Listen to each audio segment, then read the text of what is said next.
We live in an unprecedented time. There is a global pandemic we're trying to cope with. There is an economic recession we have to deal with. And there's an uncertain future that's facing us.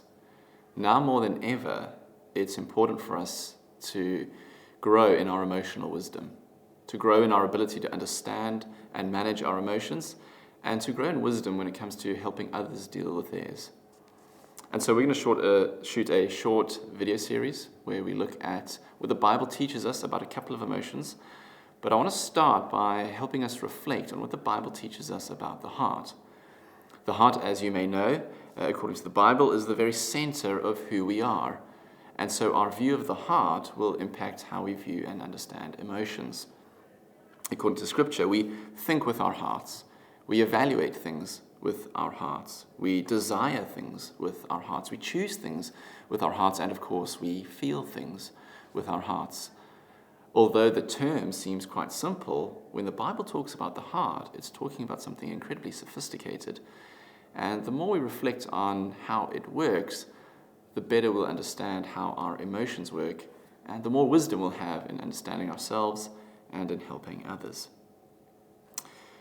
So in this initial video, what I want to do is help you think about the nature of the heart. And I want to do so by using two competing metaphors. These came from theologian Scott Swain, who recently suggested that there are often two competing metaphors that contend for how we try to understand the heart. According to one metaphor, the heart is a cup. It may be full of coffee or it might be full of apple juice, but under normal circumstances, it's just filled with one of those things. You wouldn't want to mix those things together. The cup is filled with one thing only. And that might be a good thing, like a good emotion, or a bad emotion.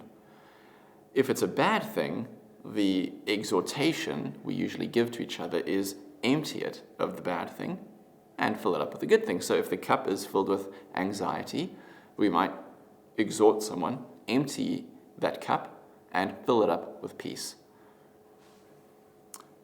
The view of the heart here is that it can handle sort of one emotion at a time.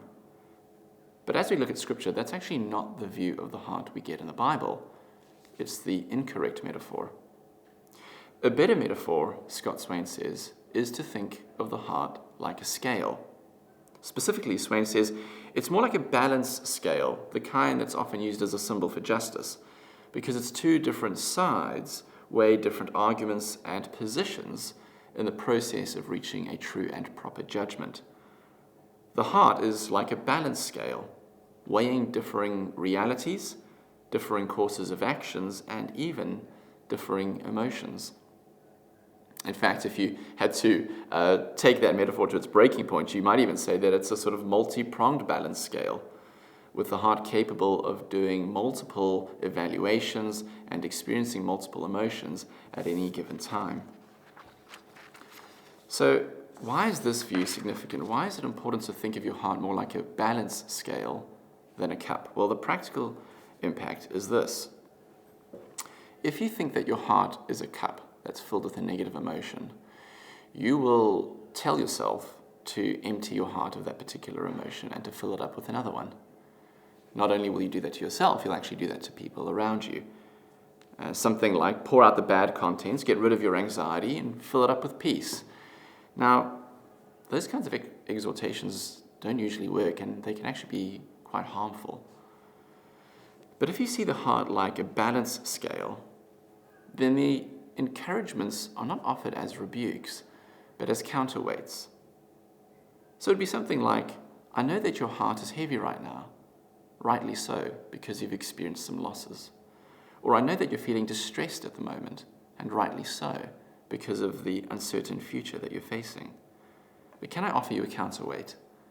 Not something that will remove the sorrow or will take away the distress, but to place it within context of a larger reality, within the context of a God who loves you and cares for you and who has good purposes for you. These counterweights don't remove the other weights.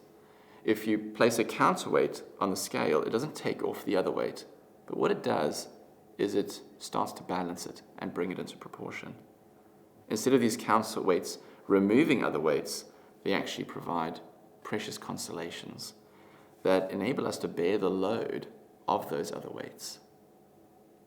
Again and again, we see this in Scripture with different emotions, and in the next few videos, we're going to be looking at how this particularly plays out in the experiences of anxiety, of grief, of anger, and of joy.